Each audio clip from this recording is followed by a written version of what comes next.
Welcome back, everybody. This is Eric here with Iraq Veteran 8888.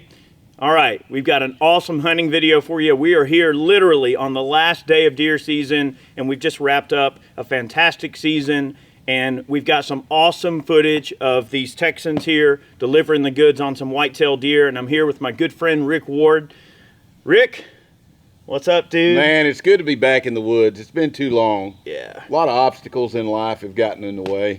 They have. But we're back, and it was kind of an emotional weekend for me. But hey, we put some deer on the ground. We've got meat in the freezer. Yeah, man. Best of all, we did it with air rifles. That's right. So this is the man that got me into air guns, and it's been kind of a long journey for me. And you know, it's really awesome that the Texan is the Air Force Air Guns Texan is the rifle that I was introduced to air guns with, in terms of especially heavy, big bore, high power, big game capable air rifles. Right. And that was the 45 caliber Texan, and these are 50s. You've got the loud version here, and it's got about 100 foot-pounds of energy more, projectile for projectile, and then I'm running the SS model here, and it's an integral suppressed. And I'm telling you, these things, they really put the slap down on some whitetail. So they need to know that we were hunting. We've got names for every stand here on the property, and you were at the Devil Stand, which is down in a very swampy, dark area, and I was at the Doug Stand, which is kind of on a hill. Mm-hmm. He heard me shoot my deer, and he said, "Somebody's hunting with a 308. This thing's loud." Yeah. And no sooner after I pulled the trigger, he shot. It sounded like somebody was checking the air in their tire. That's how quiet that gun is. And you were able to take multiple deer at one stand. Yes, it is freakishly quiet. So you're going to be seeing some footage rolled into this particular video as he and I are talking. And so I'm in the Devil Stand and looking around, and I had a nice buck come in, and he was kind of rubbing on some little scrub trees over there across the property line, just milling around. He finally came in. A couple of bucks came in. They were just milling around. Everything was cool. And then from my left, I had a couple of does come in, and I finally was able to maneuver the camera with, because when you're moving the camera around, you got to be careful not to spook the deer. So you're having to shoot them with the camera, then shoot them with the gun, and you got to do all that without getting busted. And the more deer there are, the harder it can be. So I gently and slowly and methodically maneuvered the camera to where these does came in, because I'd already filled my buck tags. We're going to get to that in a minute. That's a separate video. But I filled buck tags with Fugly, but we'll have a whole nother hunting video coming up on that. But these deer came in, and man, I whacked the first one. Good clean shot right through the lungs, and she went and piled up 30 feet in front of where she was walking. I reloaded the gun, and I was like, you know what, I'm going to sit here a little longer, because oddly enough, one of the bucks ran away, but the other one didn't leave. That's right. And that deer was just piled up, 20 feet from him. Well, that attributes to the quietness of that gun as well. It was very quiet. I mean, that's what what they invented that for. Yeah. But that deer piled up, and then I sat there a little longer, and that buck was still milling around, and I thought, you know what? I don't think this hunt's busted. I'm gonna wait. And sure enough, another doe came in. And it might have been the same doe that came in with the first pair, but I guess she just didn't associate with danger. She came in, and then I was like, you know what? I'm gonna pop this one too. So I put that through both lungs, and she kind of came out of the frame. You'll see she ran to the side, and then she wound up actually coming back into frame, and she kind of got a little woozy and dropped right there. So she literally dropped probably 30 feet from where I shot her. Yeah, absolutely. That's just a testament to how well these guns work. I know. And when you're using, and now you and I use a different variety of ammo. And a lot of people send us ammo to test or to try out, and I've used a lot of different ammo through the years, through my career, but there's one mainstay that I've used all the time, and I use Mr. Hollow Point. You use Nielsen's, and you use Hollow Points as well. I mean, or Mr. Hollow Point. It's just kind of like, it's like you put them all in a bucket and you go, just grab a handful, let's go. Yeah. But those projectiles are so deadly accurate, and when they hit, it really it doesn't really expand a lot, but it takes this 50 cal makes a huge wound channel. And that's what people need to understand. It's not it's not the shock of the bullet going through there and fragmenting. It's where it just slightly mushrooms out and makes a wound channel the size of a silver dollar. What grain, Mr. Hollow Point, are you shooting? I was shooting a 345, and I think in the video I said 350 because I was so wigged out about shooting that deer. So tell us about the one you shot. So I'm in the stand, maybe, I don't know, 400 or 500 yards from you, and I had a couple doe come in, and there's a neighbor on the other property that's doing a lot of excavating and digging big boulders out of the ground for their farm field. And so the first set of deer that came in, the first doe that come in, were just kind of on guard the whole time. And I could never get my gun up to get a shot.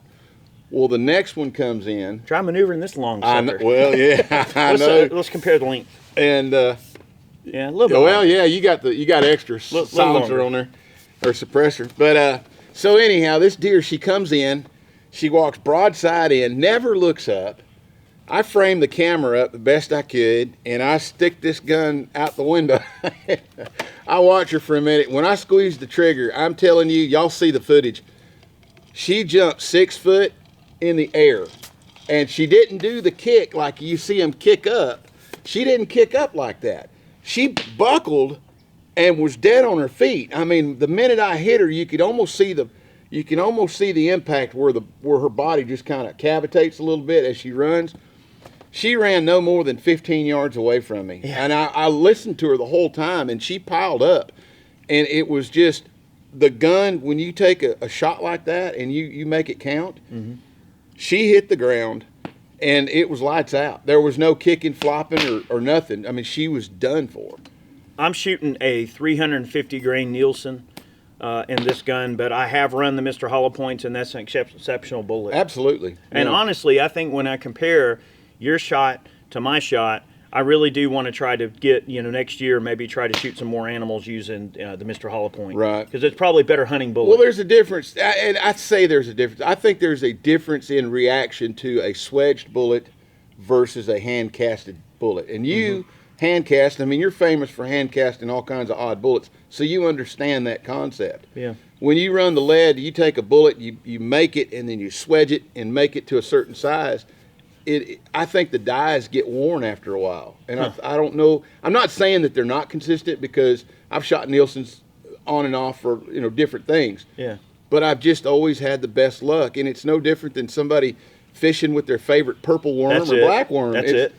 Ford and Chevrolet, apple pie, and whatever. But I mean, at the end of the day, a piece of lead is a piece of lead to some degree, but I do think that you're basically, just to put this into perspective for y'all that maybe you don't understand, that these are pre-charged pneumatic air rifles that are firing 300 to 400 grain projectiles, basically the same type of projectile you'd shoot out of a muzzle loader. Exactly. And this gun kills in the same way a muzzle loader does. Shot placement is super important. You've got to have a good a good shot, and it creates a wound channel. So much in the way that you would try to place a shot with archery, much in the way that you would try to place a shot with a muzzle loader. As such, that's how these air rifles are. You've got to create that wound channel. A couple of notes on pass-through on the projectiles. I didn't get any pictures of me with the does, but of course, we recovered them no problem. I didn't really take photos, but everything was good. But we got complete pass-through, both sides, at the distance we were shooting. So both of those shots were only like 20 yards, 25 yards. Earlier in the season, I did film another kill with this exact gun with the same projectile. I'm going to show that. This is a place called the W, and I had a doe come in. Now, this shot was a little further. This wound up being about a 65-yard shot in the center of the W, and you'll hear the gun go off, so I'll let you see that footage. She came in, and this is the same projectile, and I went ahead and shot her. So, a good shoulder shot on her, and then she dipped off to the left over there, and she wound up piling up over in the woods. Probably, she might have ran about 80 feet. Yeah. Not far. And she succumbed, no problem. Very humane kill. And, there for a while, I think that, I guess we can kind of talk about this briefly, Rick, is that there for a while, the state of Georgia was, they had some reservations about whether or not they were going to allow air guns. Absolutely. For deer hunting. But you are actually one of the people that was very instrumental, if not directly instrumental, in getting, air gun hunting opened up in the state of Georgia for primitive weapon season. And I think that a lot of the DNR guys, you know, they saw like, holy crap, these things actually do a really good job. So basically think of it like a black powder rifle, but it uses air instead of black powder. Yeah. That's a lot cleaner. Yeah, a lot cleaner and quieter. Yeah. And personally, I'm partial to the suppressed version. Right. Even though you lose a bit of power, but yeah, gosh, I love how stealthy it is. Yeah. Well, and you know, I was kind of MIA for a long time, and I don't want to go into a great length, but you know, Matthew got killed, my son, and that just kind of knocked the wind out of my sails. And so Eric has been trying to get me to hunt, because obviously I live on the property where our hunting camp is at. So through the year, the landowner and myself, we maintain the property. Eric comes down when he can, and he helps clean tremendously, you know. But the thing is, it's like every year he comes down, and I'm behind that camera. Y'all don't see me much because I've just not had that desire to hunt. And so with your prodding, and it's not like I'm sitting on the couch moping. I'm not. But it took me getting in the stand and forcing myself to get back into nature and remembering why I did this, you know. That's right. And so it's been an awesome year for hunting, and I took a pig with mine and down at the Devil Stand. Yeah, so talk about that. Now you're going to see he's getting back into filming hunting. We end up having a little bit of an issue, the blind being in the way of the camera, but it rolled that pig, didn't it? It rolled the pig. I mean, same bullet? Yeah, same bullet. And I shot the pig maybe, I don't know what it is to that fence line, maybe 30 yards or something, and there was a bunch of pigs on the neighboring property, and I didn't want to shoot across the fence. You know, it's kind of unethical to do that. So you wait for them to come to your side of the ball field. And this one comes down the fire break, and it's just milling around, and I'm like, I'll take it. It's eating size, you know? Yeah. And so I smoked it, and when I pulled back the camera, I realized as I'm watching it come back out of you know, to a pan shot, the bar that comes down in front of the brace is right in the way of the money shot. So all you see is a pig laying out there in the woods. Yeah. But now I will tell you this. Here's a neat thing that I learned about that. A lot of people ask me, when you shoot something, do you think do you think the spot's busted? You learned that this weekend. And but with that pig, I had 2 deer walk in right after that. And they sat there and shot the loud one? Yeah. And they stomped their feet and looked. The doe looked at that pig, and then just went right on walking down the fence line. Huh. And that big acorn, that swamp oak down there, she was eating acorns, never even cared about the corn, and just went on and did her own business. But I believe that if you're quiet and you sit still and you wait, that, you know, if you still have hunting capabilities, that you should stay there if you need meat. I agree. I think that people tend to, maybe they undervalue sometimes the importance of controlling your scent in those types of situations. I personally believe that scent control is probably the most important thing for deer hunting. I mean, like, if you're not playing the wind right, if you're not controlling your scent, if you're not being quiet, those deer, you know, they live and die by their noses. And I don't think a spot's busted. I mean, like, you're going to see in a future video, the hunt with Fugly was pretty interesting, but I will save that for a future video.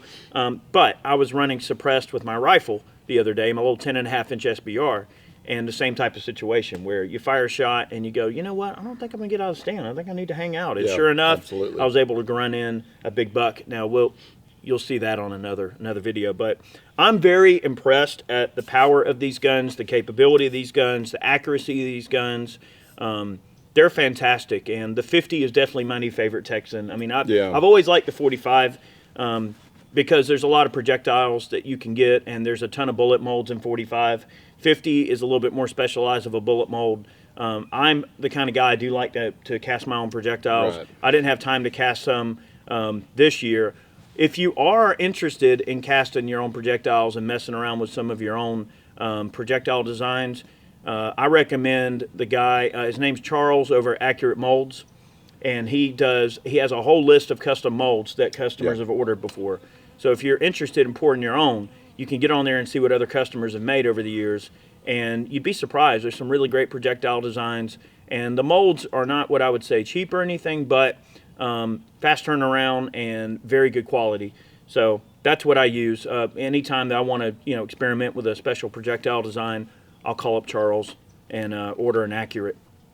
But you know, these are the ultimate survival tools in a lot of ways. Like air guns are very, very, you know, efficient. They are. And you know, I always wondered, like, if you didn't have access to an air compressor or something like that, how would you fill these guns manually? Is there a manual pump? There is a manual pump. It takes a long time to air it up. These things, for sure. But with a smaller caliber gun, they're so efficient that you can shoot several hundred rounds in a lot of cases before you really start dropping off and have to fill it back up. So in a survival situation, they make that small survival gun in the little backpack gun, and it's for shooting rabbits and squirrels, and it comes in 25 caliber. And you know me, I mean, I kill coyotes with that 25 of mine all the time. So, and I'm pretty excited. I'm ready to get out, and I wish deer season wasn't over. I know. You know, well, we got a lot of hogs though. We do. We need to work on the pigs and put some bacon in the freezer because it's still cold for South Georgia. Well, we need to. Today. I really want to see, some kill data with these guns on pigs as well. I did shoot a pig last night. It was too dark to film, unfortunately, but it was probably about 150, 170 pound pig that came into our hunting spot last night. And they have a lot of armor on them. They do. I popped a shot at him, heard him squeal, heard him roll, but it was too dark to look for him, and he ran over into the swamp, and I wasn't about to try to go trudging through the swamp at, dark 30. Not with alligators. No, not with the alligators. So I figured, we're gonna leave that one up to conjecture as to whether or not that projectile. It was like an 80-yard shot, so it was kind of far. But I mean, I thought I heard him pile up. Yeah. But it smacked him. Yeah, when they bust the brush. And with this thing being suppressed too, you can really hear that projectile like impact the animal. Absolutely, you can. It's kind of weird because you don't really know. Like with a loud rifle shot, you don't ever hear that. But with this, it's like you hear it hit, and it's just, man, you can hear if it hits a rib or bone. Or it's the spine. It's just pretty neat. Amazing. It's a lot of you learn a lot by being out in the woods, and I tell people all the time, and I've said it before.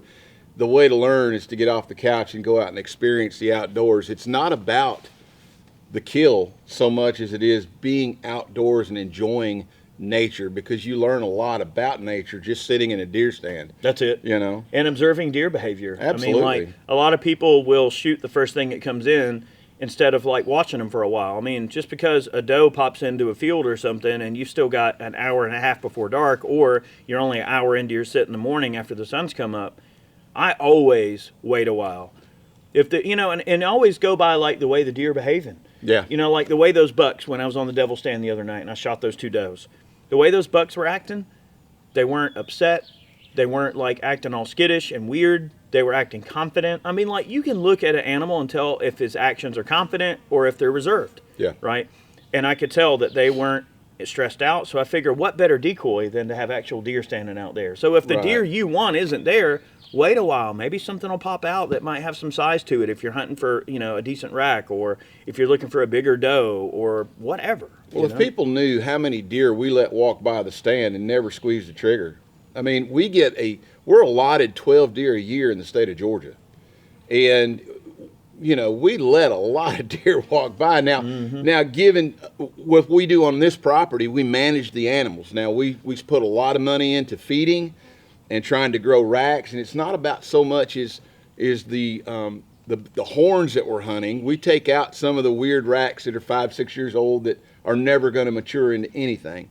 Like the witch finger I shot. Exactly. But the genetics, what we're doing through this is we're starting a better genetics for these animals to grow bigger bodied deer without having, and it's all through feed. It's not like we're trapping the things and shooting them full of hormones, but it's just natural genetically changing things to the point that we're going to have good solid deer with a lot of meat on them, because after all, that's what we're hunting for, is the meat. Sure. So we've got a freezer full of it this year, and it's really good, because I feel sorry for people who've never had venison, and it's the best, most natural way of eating meat if you're going to be a meat eater. You know. I think there might be some vegans that would try it and go, hey. I know. I mean, I've really been wanting to get some footage of these Texans taking out some deer, and I'm glad that Rick and I got to get in the woods and sort of document this process for you guys so you see what it's like. And some of you that are, maybe on the fence about airgun hunting for, large game like deer, maybe this will give you a little bit of a push to maybe give it a try. It's a lot of fun, and I find myself actually preferring to use an air rifle, suppressed air rifle, over a rifle, an actual rifle sometimes, depending on the situation. Now, the only con I would say to this is that they are long. They can be a little long to maneuver, so if you're in a tight blind or if you're trying to stalk, it is a little bit more ungainly of a rifle to maneuver. I will say, though, that despite, you look at how long this thing is, and it looks like it would be ungainly, and it looks like it would be kind of an odd thing to have to point, but they shoot offhand very naturally. Yeah. They're very easy to shoot offhand. Very well They're not balanced. Super heavy. They're just, the physical size is, maybe just a little bit of a tiny detriment, depending on the situation. But that's about the only thing that I could ever point at as saying, well, what would be a reason not to use an air gun? Really just the size and the length.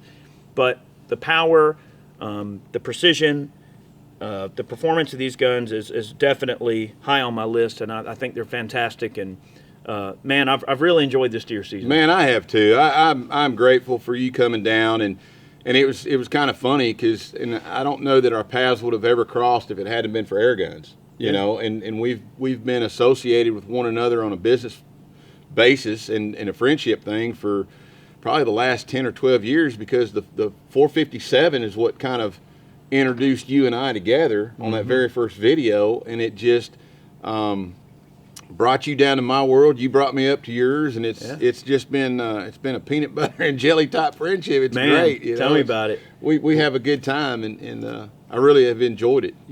Man, me too. And look, we got a lot of pigs to kill. Yep. I mean, just because deer season's over today doesn't mean that hunting season's over. Oh, the hunting season's not over. Coyotes, hogs, bobcat season's open till February, middle of February. Middle of February sometime. So. I did actually see a bobcat yesterday come lurking in. I didn't film them, so I'm not going to spend a lot of time talking about it. But we've seen an abundance of wildlife, and that's also something that I really love about being out in the woods and hunting deer, is that just all the different animals that you get to see, especially in a place like this. I mean, there's bobcats and foxes and coyotes and, raccoons and pigs and it's just, I mean, I watched a woodpecker peck at a tree for like an hour, and I'm thinking to myself, man, give it a break, dude. Man, I watched the armadillos, and it's funny because those armadillos boy, you think a deer's coming up behind you, and you look out there, and it's a little tiny armadillo just rooting up the leaves, and I've got B-roll footage of those, and squirrels and birds, and we have eagles down here, and a lot of people, I mean, if you've never seen an eagle fly, I mean, it's so majestic to just sit there and sit in a tree stand and watch. you know? And I miss a lot of deer because of that, Or to have a big owl land next to you and he's just hanging out. Scare the crap out of you when he goes, whoo. I love watching owls. Yeah. That's cool. But it's a lot of fun. So, again, I'm grateful for you being down here and appreciate you collaborating videos and just really enjoying the outdoors with air guns. Yeah, man. That's what it's about. For sure. Yeah. Guys, make sure you check out Rick Ward, the Urban Air Gunner. Subscribe to his YouTube channel. He's also on Instagram. Just look up Urban Air Gunner. You'll find him on there. Not really so urban anymore. More out in the woods now. Yeah, after that little curveball of life, I've moved so far out, we barely have cell phone service out here. So that's kind of a good thing. Good. That's a good thing. So you got a Starlink satellite, didn't you? I did get Starlink finally after being on a waiting list, and I really have enjoyed it. It works great. So now I can start uploading. I can start uploading videos again. Good. My channel lacks a lot, but I think people will understand why. And it's something you never get over. It's just time takes its course, and you start getting back into the groove. So, anyway, appreciate it, brother. Appreciate it, yeah, man. Thanks. Really appreciate y'all watching today's video. Hope you enjoyed it. Get out in the woods, get some hunting in. We got many more videos on the way. Really appreciate y'all. Have a good one. Make sure you subscribe yet again to Rick here, Urban Air Gunner. We'll see you soon. Don't just hunt it, air gun it. See you next time. All right.